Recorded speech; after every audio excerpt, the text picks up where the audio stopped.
हाँ जी, जहाँ पर 2 जो है ना वो वेव्स आपस में सुपरपोज़ होंगी, वहाँ पर जो है एक-दूसरे के ऊपर आ जाएँगे, तो amplitude y is equal to y1 plus y2 हो जाएगा रिजल्टेंट वेव के अंदर। और जहाँ पर उलट होंगी, मतलब क्रस्ट ट्रफ के साथ मिलेगा, तो वहाँ पर एम्पलीट्यूड क्या हो जाएगा, 0 हो जाएगा। This is called the principle of superposition, ठीक है?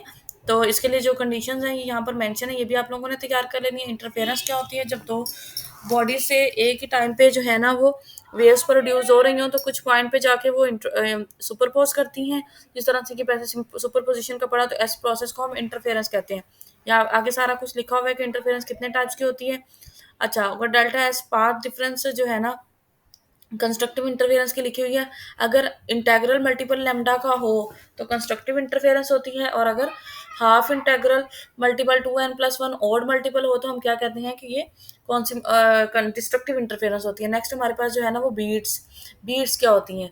बीट्स जो है ना वो बड़ा इंपॉर्टेंट टॉपिक है, इसको भी आप लोगों ने अच्छे से तैयार करना है कि हम लोगों ने क्या करना है कि एक दफ़ा एक 2 ट्यूनिंग फ़ॉर्क ले लेने। ट्यूनिंग फ़ॉर्क आप लोगों को पता है क्या है? तो उसकी ना दोनों की फ्रीक्वेंसी थोड़ी-सी डिफरेंट होनी चाहिए। जैसे एक 32 ले लिया और आपने एक 30 ले लिया, और उनको एक साथ जो है ना वो बजाना है। जब बजाएँगे, थोड़ा-सा टाइम गैप के साथ बजाएँगे, तो दोनों की जो वेव्स हैं ना कुछ इस तरह से पैदा होंगी, कुछ दोनों के आगे-पीछे होंगी, ठीक है? तो कुछ पॉइंट पे वो सुपरपोज़ करेंगे और कुछ पॉइंट पे एम्पलीट्यूड बहुत ज़्यादा दे देंगे और कुछ पे कम दे देंगी। तो वो जो है ना वो टोन प पैदा होगी हाई और लो की। जैसे यहाँ पर ये मैक्सिमम हो रहा है, तो बीट्स जो है ना ये म्यूज़िकल इंस्ट्रूमेंट है। म्यूज़िकल इंस्ट्रूमेंट के अंदर यूज़ होते हैं। किस तरह से यूज़ होते हैं कि जैसे हमने वो जैसे वो गिटार है ना उसकी जो स्ट्रिंग्स लगी होती हैं, हम एक को पहले खींचते हैं, फिर दूसरी को, फिर तीसरी को, और तीनों की जो इंटरफेरेंस और जो तीनों के जो कंबाइन इफेक्ट से जो हमें आवाज़ सुनाई देती है वो म्यूज़िकल, कभी ऊँची होती हुई, कभी कम होती हुई, rise and fall of the voice आता है, ठीक है? तो ये जो है ना ये बीट्स की वजह से है। Number of beats per second is equal to the difference between the frequencies of the tuning fork. तो ये लाइन बहुत इंपॉर्टेंट है। अब यहाँ पर 32 और 30 था, तो हमारे पास 2 हर्ट्ज़ इसकी जो है ना फ्रीक्वेंसी आ गई है। तो इसका क्या मतलब है कि नंबर ऑफ बीट्स कितनी होंगी, 2 बीट्स पैदा होंगी। ये सारी आप लोगों ने अच्छे तरीके से तैयार कर लेनी है। तो when the difference between the frequency of the more than 110 होगा, मतलब अगर 10 होगा तो it become difficult to recognize the beat. मतलब राइज एंड फॉल ही है ना आवाज का। जैसे कि पीछे आपने देखा कि बीट ये पैदा हो रही है, एक बीट और एक दो, ये दो दफा जो है ना, दो दफा मैक्सिमम पे जा रहा है, इसका मतलब है दो बीट्स पैदा हो रही है। अच्छा, यहाँ पर आगे चल के हम देखते हैं, बल्कि इसको नोड और एंटी नोड के बाद में पढ़ते हैं इसको।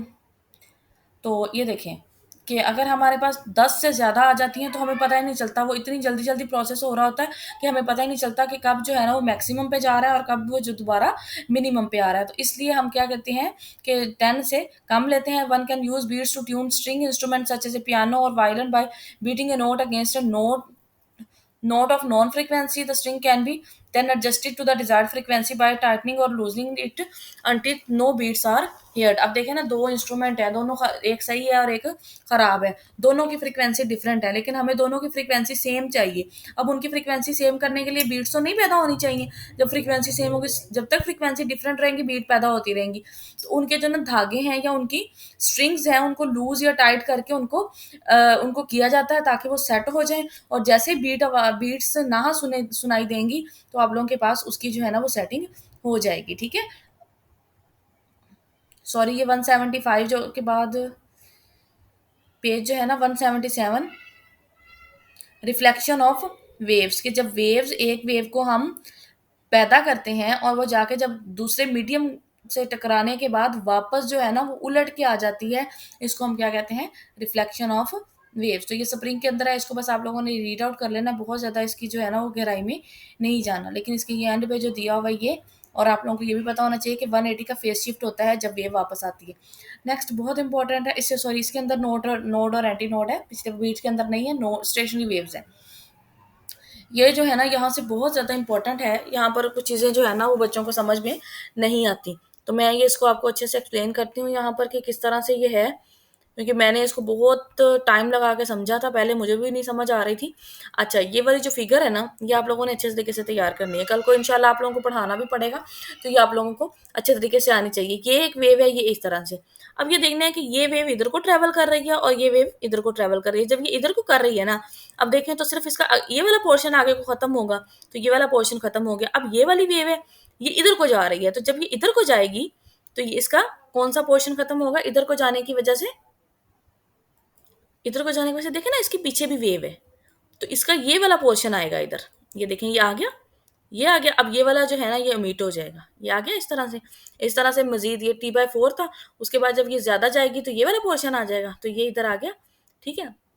उसके बाद ये इस तरह से आएगा और ये इस तरह से आ गया, और उसके बाद क्या आएगा, ये पूरी वेव बन जाएगी, मतलब एक पूरी वेव गुजर गई और नई वेव इसकी जगह पर आ गई। अब इधर से ऐसे इधर से आ गई, देखें पहले ये वाला इधर चला गया, अब इसके नीचे भी तो मौजूद है ना, तो ये आ गया।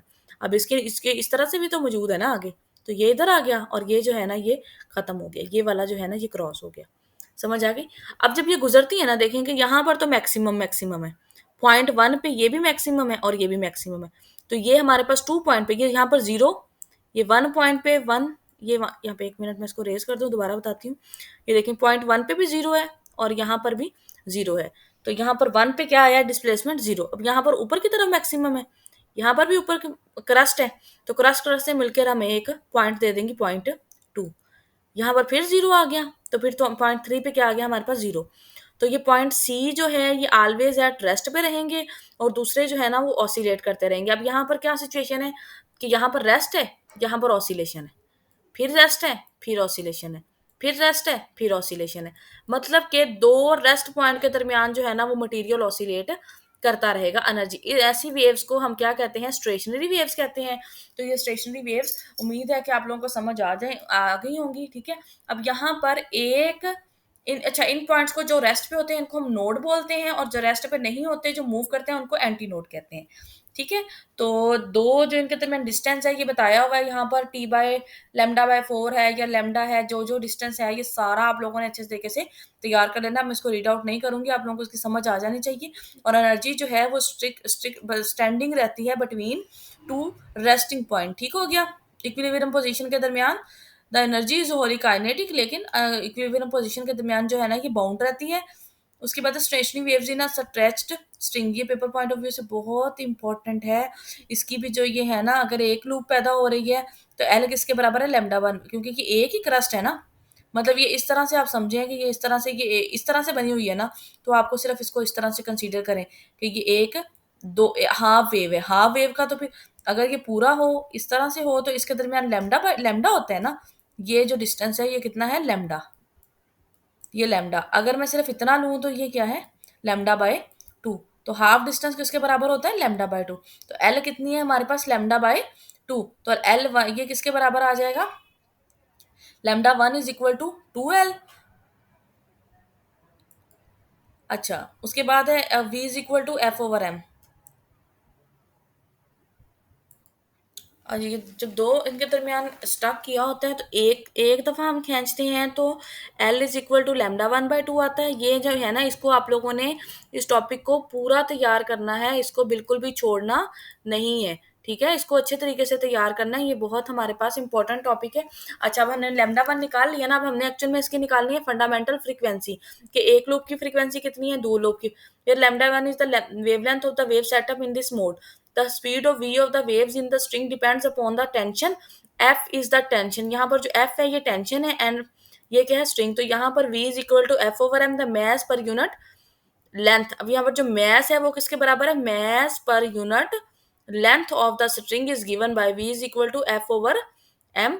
knowing the v speed and λ1 the frequency f1 of the is given by f1 is equal to v/λ, v is equal to f/λ से करेंगे तो λ1 2l है तो v/2l आ गया। अब v की वैल्यू क्या है, f/m।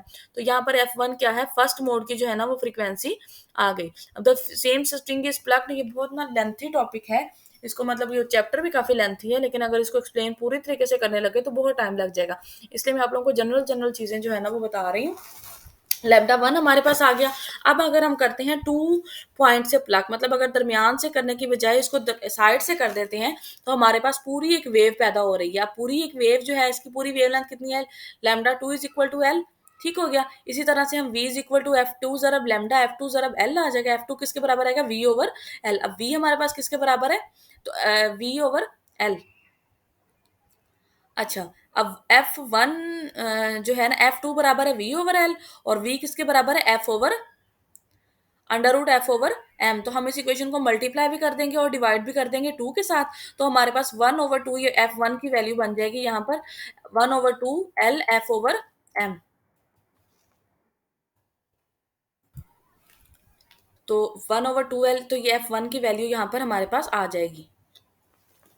F2, बल्कि मैं इसको आपको ना ड्राइव करके बता देती हूँ, मुझे लग रहा है आप लोगों को इसकी समझ नहीं आएगी। F2, तो हम इसको मल्टीप्लाई भी कर देंगे और डिवाइड भी कर देंगे 2 के साथ। जब हम 2 के साथ मल्टीप्लाई भी और डिवाइड करेंगे और v की वैल्यू यहाँ पे पुट कर देंगे, F2 F2 बराबर आ गया है, v की वैल्यू क्या थी, under root f over m।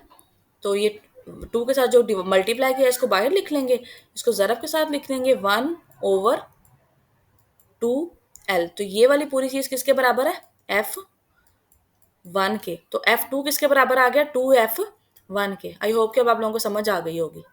ठीक है, उसके बाद F2 आ गया। इसी तरह से अगर हम 3 करते हैं तो 3F1 आ जाएगा।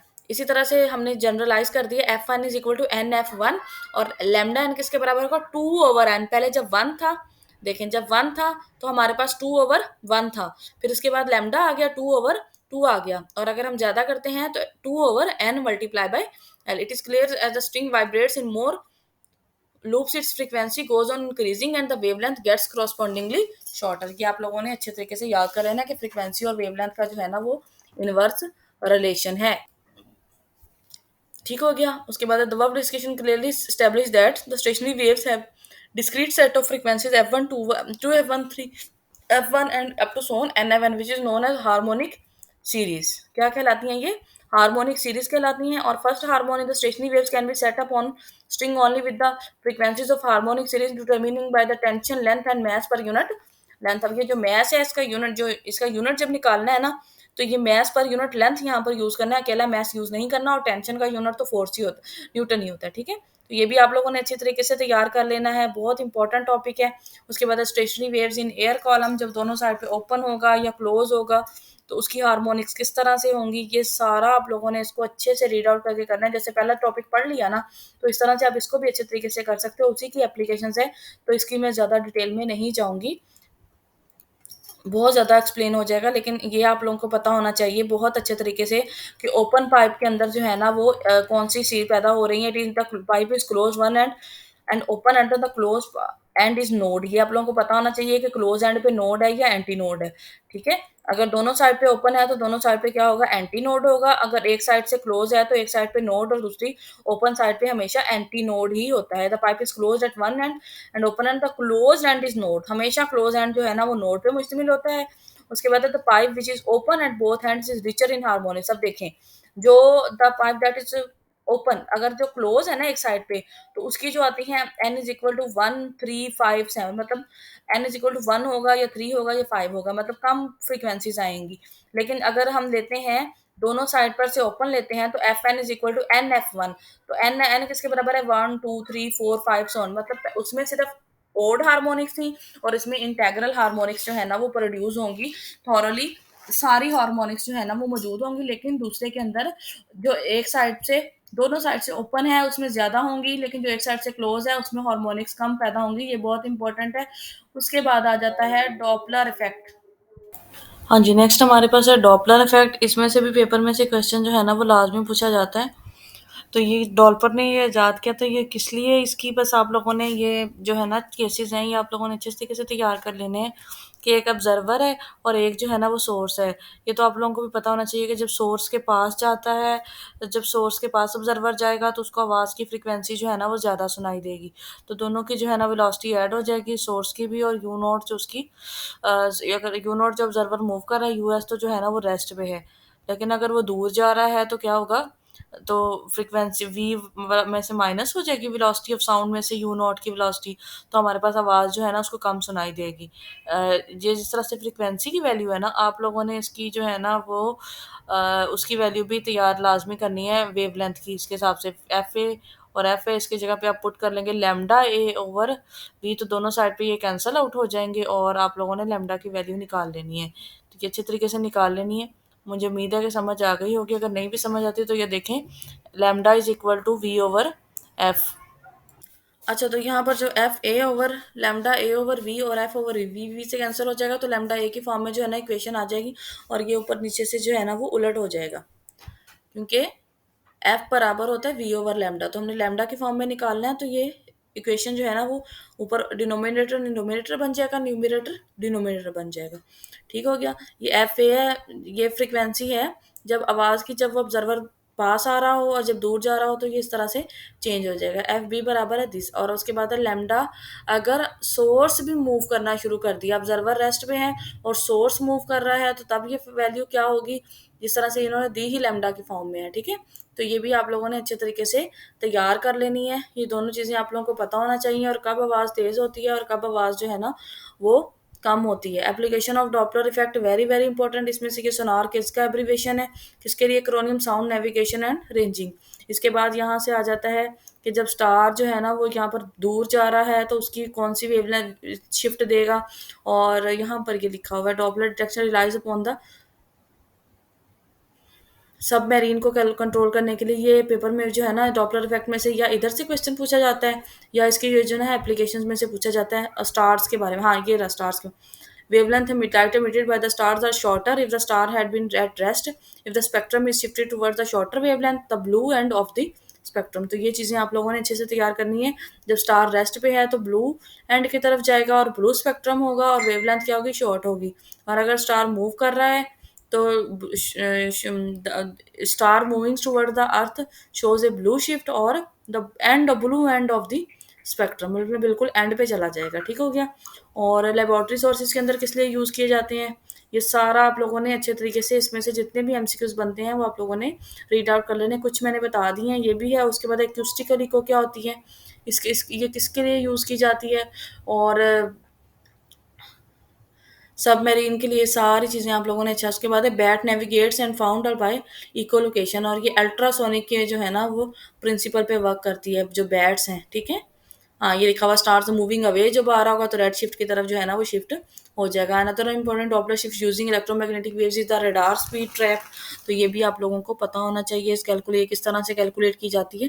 तो ये सारा आप लोगों ने तैयार कर लेना है। इसके बाद यहाँ पर जो इसकी शॉर्ट क्वेश्चन है इनमें से भी इसको भी रीड आउट कर लीजिएगा। न्यूमेरिकल करने की ज़रूरत नहीं है बहुत ज़्यादा, लेकिन आप लोगों को स्पीड ऑफ साउंड निकालनी आनी चाहिए V is equal to F lambda के फार्मूले से। उसके बाद ये एलमी के एमसीक्यूज हैं, ये सारे आप लोगों ने बहुत बहुत बहुत अच्छे तरीके से तैयार करने हैं।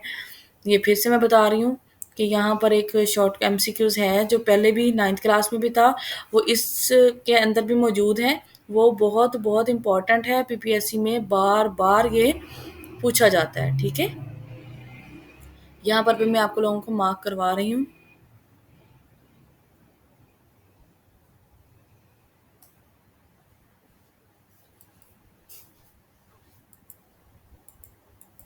हाँ जी, ये 166 एमसीक्यूज है कि एम्पलीट्यूड, फ्रीक्वेंसी, इंटेंसिटी और लाउडनेस। तो इसमें से जो इसका आंसर है वो आप लोगों ने तैयार कर लेना है। आप लोगों को इसका पता होना चाहिए कि 166 का जो आंसर है वो एम्पलीट्यूड आता है। ठीक है, तो ये सॉरी फ्रीक्वेंसी है यहाँ पर, और वो जो पहले 9th क्लास में एमसीक्यूज बताया था वो भी आप लोगों ने अच्छे तरीके से तैयार कर लेना है। इसका ये रेड शिफ्ट और ब्लू शिफ्ट वाला बहुत इंपॉर्टेंट है, तो इसको भी आप अच्छे से तैयार कर दीजिएगा। ठीक है, okay, good luck for your preparation. अल्लाह हाफिज़।